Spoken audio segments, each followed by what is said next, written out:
What's going on, guys? Payne here once again. Thanks for joining me once again for another episode of my Everton career on FIFA 13. We're kicking things off with a massive fixture in the BPL against Arsenal. But as the team come out onto the pitch and you can see my starting 11, I'm just going to quickly plug my new Let's Play that I've got going on. It's of Call of Juarez Gunslinger. It was released yesterday, May the 22nd on Xbox Live, PSN and Steam. If you're a fan of the Red Dead Redemption series, or even a fan of Western stories in general, this one's for you, and you should be buying in confidence. I know some people get the pre-summer blues of getting bored of the type of games that they're playing, and this is a great break from such games as Call of Duty and Battlefield 3. There are sheriffs, outlaws, shootouts, quick draws, prison breaks, standoffs, double barrel shotguns, stagecoaches, saloons, ponchos. It's all there, and it's just vintage Wild West. So in the words of John Martson, I implore you to come and check it out. I will leave the link in the description, guys. There's also an annotation up in the top right of this video which you can click on and it'll take you straight there. So now that my small little plug is out of the way of my new playthrough of Call of Juarez Gunslinger, let's get down to business.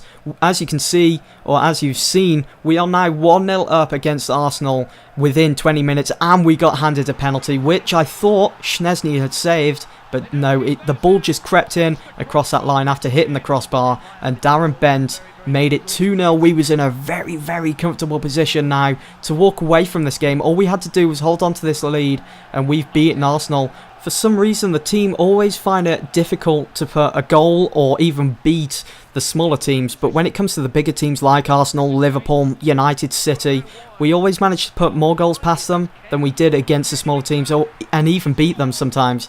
And look at this, 3 minutes removed from that penalty taken, Santi Cazorla. Where was the challenge from my defence? What's going on here?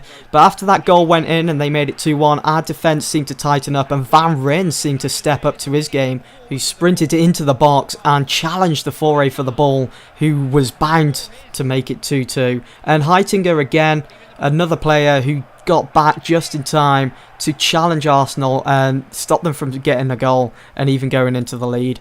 And in the second half, again, the defence, they was on top form. They was looking really tight at the back four. And I bring on Mirallas and Ayew. See if Ayew, my super sub, as you all know, could maybe get another goal and put us into a very comfortable position. And what a volley there from Jordan Ayew. It was dipping, but Szczesny just got a hand to it. It was never going to go in, though. Let's face it. And Heitinga, a nice volley there. But Szczesny again follows up. But we do beat Arsenal 2-1. We managed to hold on to that lead and we walk away with the 3 points. I was really pleased with our performance against Arsenal. It's looking very promising. The back four looking absolutely amazing. Really tight at the back. If only we can now continue that good run of good performances against the smaller teams, because it's always the smaller teams that you need to concentrate in the Premier League. You need to make sure that you win in those games too, because if you only focus on trying to beat the big teams like City, Arsenal, United, Chelsea, you're not going to get anywhere. Liverpool do this in real life. Once the season starts, they've got their mindset. They want to beat Man United twice in one season. And that's where they're going wrong. I'm not hating. It's just an observation for you Liverpool fans that are viewing this video. But they never turn up to the smaller games. But as soon as it's a big game against Chelsea or City or United, they always manage to put in a great performance. And it's not going to get you anywhere. They haven't won a Premier League title now for how many seasons is it? It's all very well winning the odd FA Cup or Capital One Cup or even the Champions League from time to time. But surely it's better to win a marathon than it is a sprint.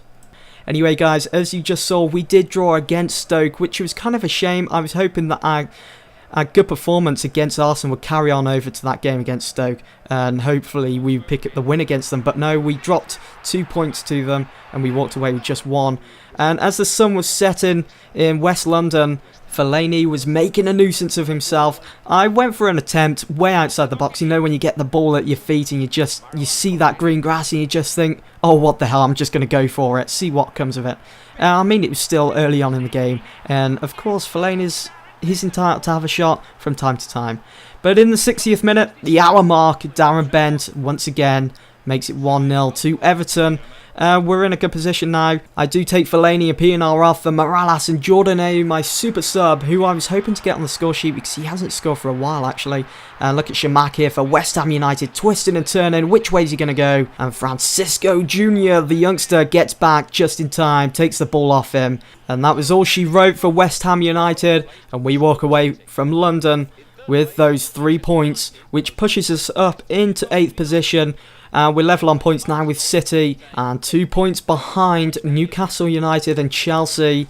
I'm sure we can do it though as we move on to our next fixture, which is in the BPL once again. We're playing at Goodison Park. We're back up into Liverpool. We're playing Wigan Athletic. As you can see, I've changed my formation to the 4-1-2-1-2-2-2.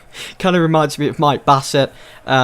I don't know whether any of you guys have seen that film. If you haven't, it's a great film with Ricky Tomlinson taking the role as the England manager. Absolutely hilarious comedy. But seriously, having the 4-1-2-1-2 formation just allows me to have 2 strikers up front and the cams sitting just behind them, whether it's Fellaini or Koke or whoever it be at the time. And Fellaini, making a nuisance of himself again, looks to make it 1-0 to Everton early on in the game. As I've said before, I like to get that early goal because an early goal always changes the landscape of the game and how it's going to turn out, whether there's going to be loads of goals or whether it's going to be a boring game. Look at this howler from Darren Bent. I was really hoping that was going to go into that bottom corner, but there just wasn't enough curl on it to nestle safely into that corner and get us that first goal of the game. But Darren Bent wasn't going to give up, and I took a chance here as well, just inside the box.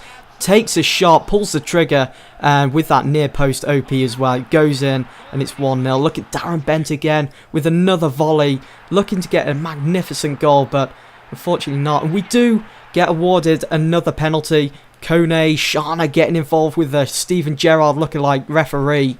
And instead of Bain stepping up and taking it, I give this one to Jordan Ayew, the youngster I bought from Marseille. Steps up and takes it as cool as you like, down the middle, making it 2-0 to Everton in the 72nd minute. And that was enough to see off the challenge of Wigan Athletic and give us those 3 points to add to the league table. And this just in, Jordan Ayew steps up. It's been a purple patch for Ayew in recent games as the Everton player has been a driving force for the team and cemented his value at the club. I'm going to agree with that.